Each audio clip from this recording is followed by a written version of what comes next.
हमारा टॉपिक है समास। समास पढ़ते हैं आज हम।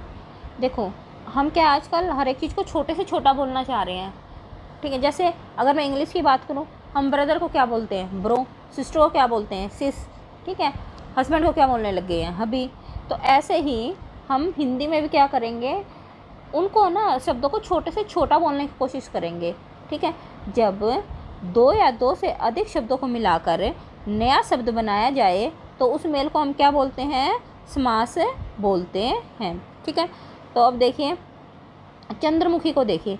एक तो मैं ये बोलूँ कि जिसका चंद्रमा सा मुखड़ा है, ठीक है। मुझे कितने वर्ड बोलने पड़े, चंद्रमा जैसे मुखड़े वाली, 4 वर्ड मुझे यहाँ पर, 4 शब्द मुझे यहाँ पर बोलने पड़े। इसकी जगह पर मैं एक ही वर्ड ना बोल दूँगी, क्या बोल दूँगी, चंद्रमुखी।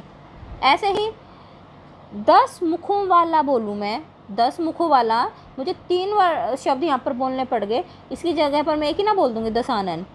माता और पिता 3 वर्ड बोलने थे वैसे तो, लेकिन मैंने यहाँ पर बीच में योजक लगाया और माता पिता लिख दिया, ठीक है। तो समास क्या होता है, जब संक्षेप के लिए, ठीक है, उसको छोटा बनाने के लिए, संक्षेप बनाने के लिए 2 या 2 से अधिक, जब संक्षेप के लिए 2 या 2 से अधिक शब्दों को मिलाकर नया शब्द बनाया जाए, उस मेल को क्या कहते हैं, हम समास कहते हैं। यहाँ तक कोई डाउट? चलिए आगे देखते हैं। अब हमारा आता है समास के भेद। समास के कितने भेद होते हैं, 6। फटाफट से इनको पढ़ लेते, फिर इनको आगे हम इनको डिफाइन करेंगे। तो पहला हमारा होता है अव्ययभाव समास, तत्पुरुष समास, क्रमधारय, द्विगु, द्वंद्व, बहुव्रीहि समास, ठीक है। 6 तरीके के हो गए हमारे समास। आप फटाफट हम इनको 1 बाय 1 पढ़ते जाएंगे। तो देखिए हमारा पहला है द्विगु समास। द्विगु समास जहाँ पर भी आ जाए भाई साहब आंखें बंद करो, ठीक है, और ये देख लो क्या कहीं पे संख्या है। अगर वहाँ पर संख्या है, ठीक है, 1 2 3 4 5 6 7 8 9 ऐसे संख्या आ रही है कुछ भी, तो आंख बंद करो और द्विगु समास पे टिक कर दो।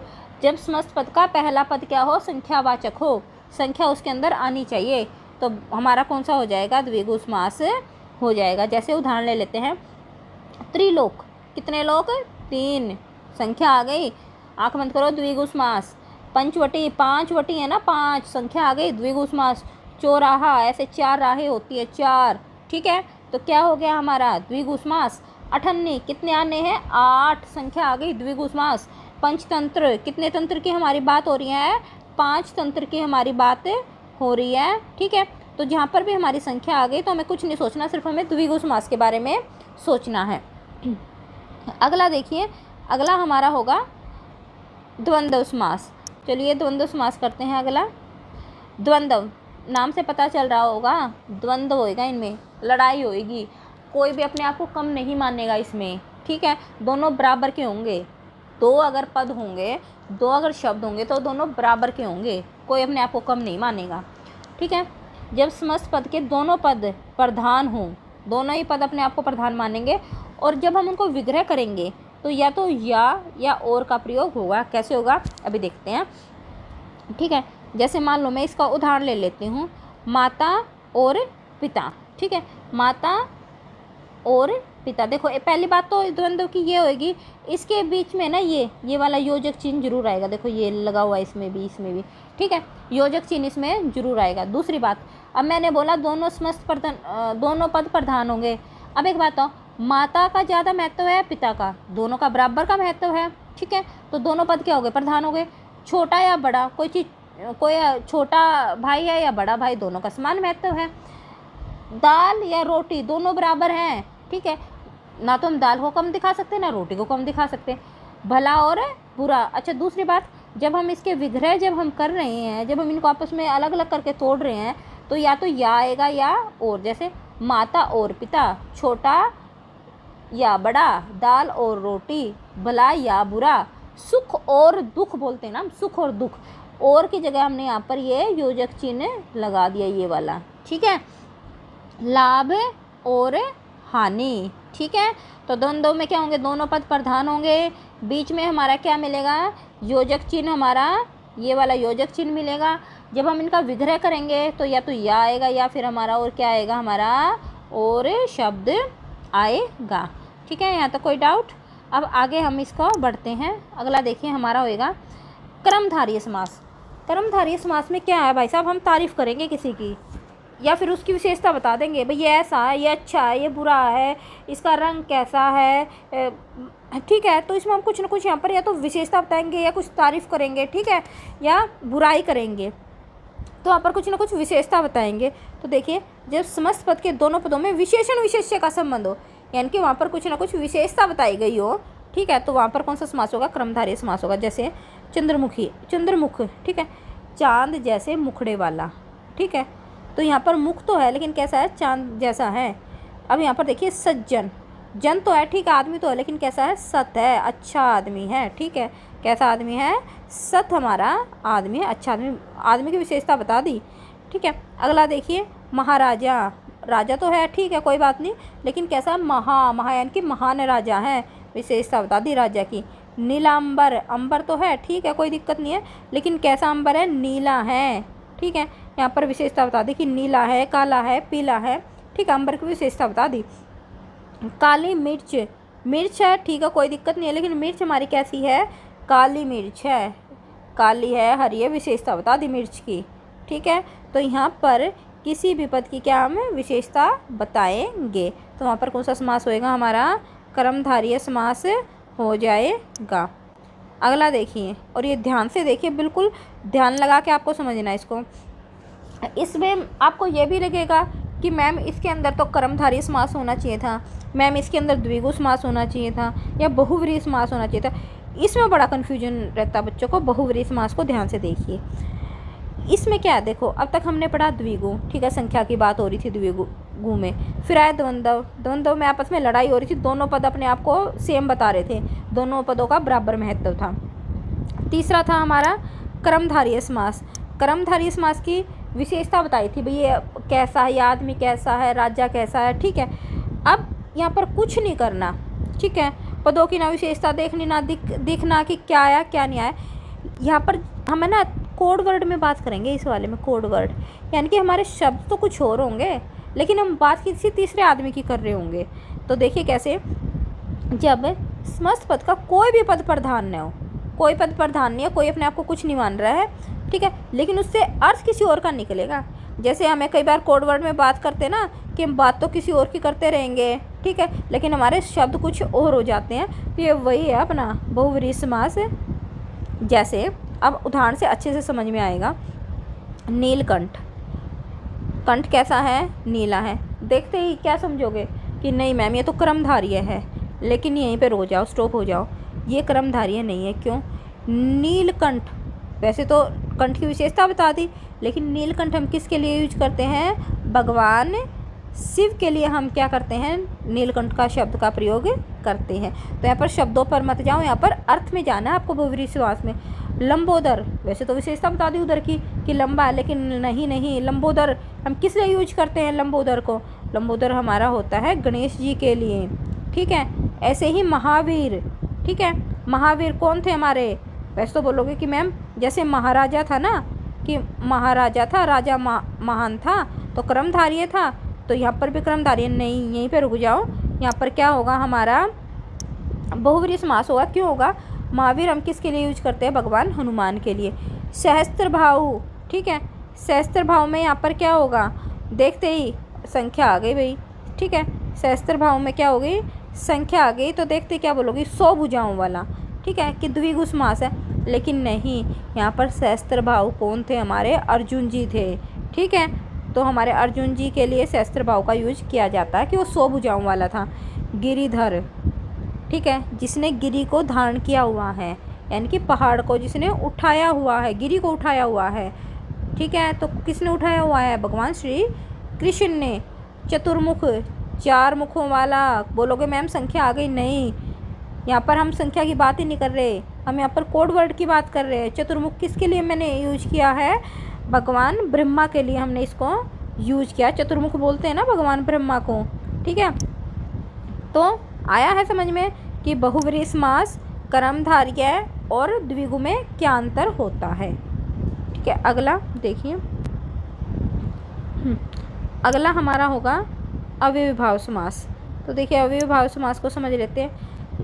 जब समास का पहला पद प्रधान हो तो अव्ययभाव समास होता है। और उसमें एक बात और याद रखना कि इसका जो पहला जो इसमें पद होगा ना, वो हमेशा क्या होगा, उपसर्ग मिलेगा।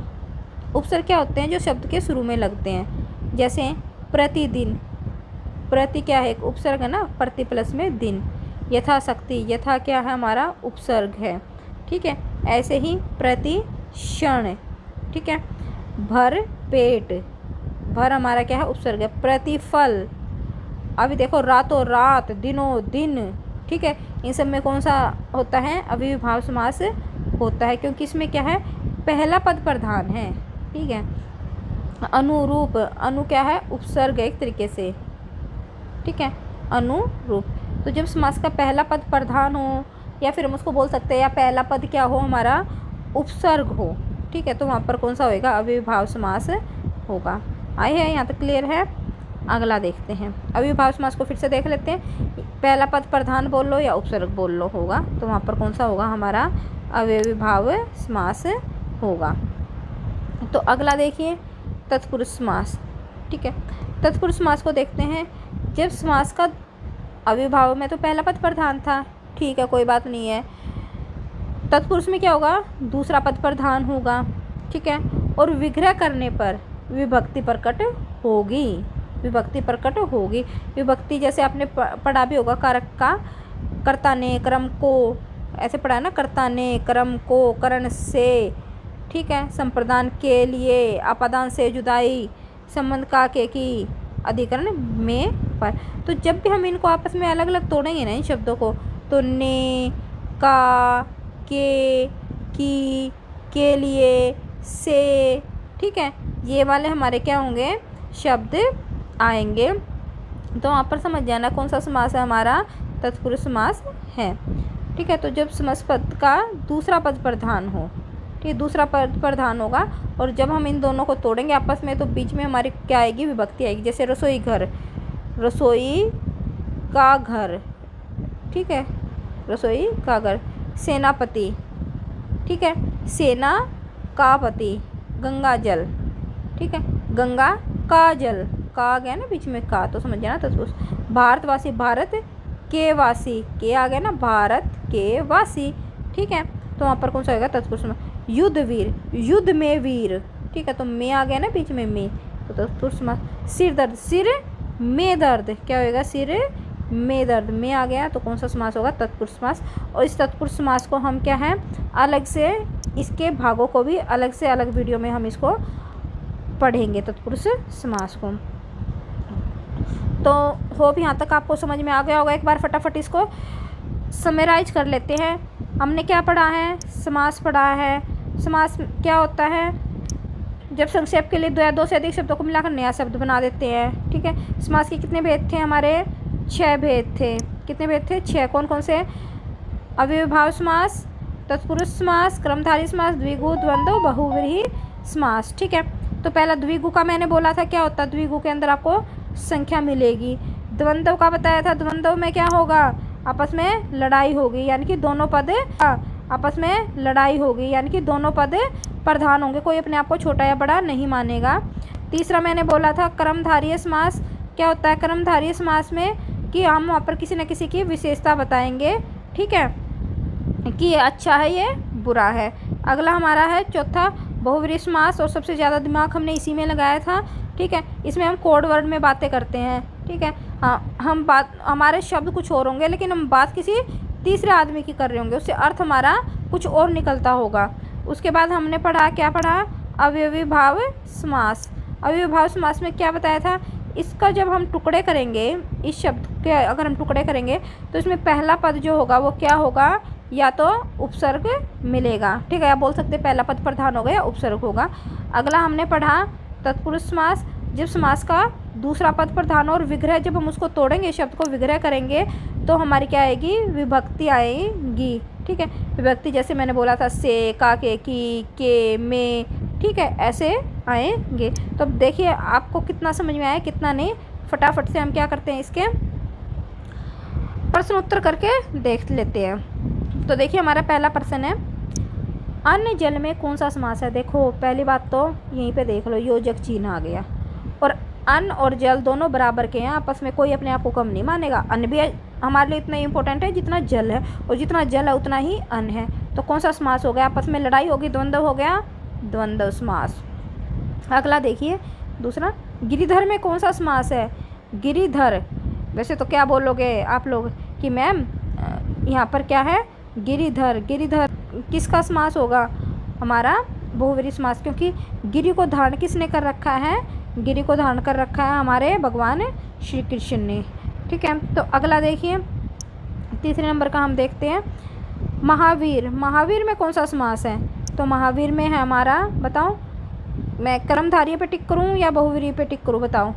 वैसे तो आप क्या बोलोगे कि मैम महावीर में कर्मधारय, क्योंकि जो वीर है ना वो कैसा है, महान है। ठीक है, लेकिन नहीं, यहीं पे रुक जाओ, हम यहाँ पर विशेषता बता रहे हैं, ठीक है, लेकिन मैंने बोला कि हम कोड वर्ड में बात कर रहे हैं, हम किसी तीसरे इंसान की बात कर रहे हैं, तीसरा अर्थ हम यहाँ से निकाल रहे हैं। तो यहाँ पर महावीर में किसकी बात हो रही है, हमारे हनुमान जी की बात हो रही है। तो कौन सा समास होगा, हमारा बहुव्रीहि समास होगा। याद रखना, महावीर कौन सा समास होगा, बहुव्रीहि समास होगा। अगला देखिए फोर्थ क्वेश्चन देखिए, सज्जन में कौन सा समास है, सज्जन में बताओ कौन सा समास है, जन है, ठीक है, आदमी है, लेकिन कैसा है, सत्य है, अच्छा है। तो क्या बता दी, उसकी विशेषता बता दी ना आदमी की, तो कर्मधारय समास।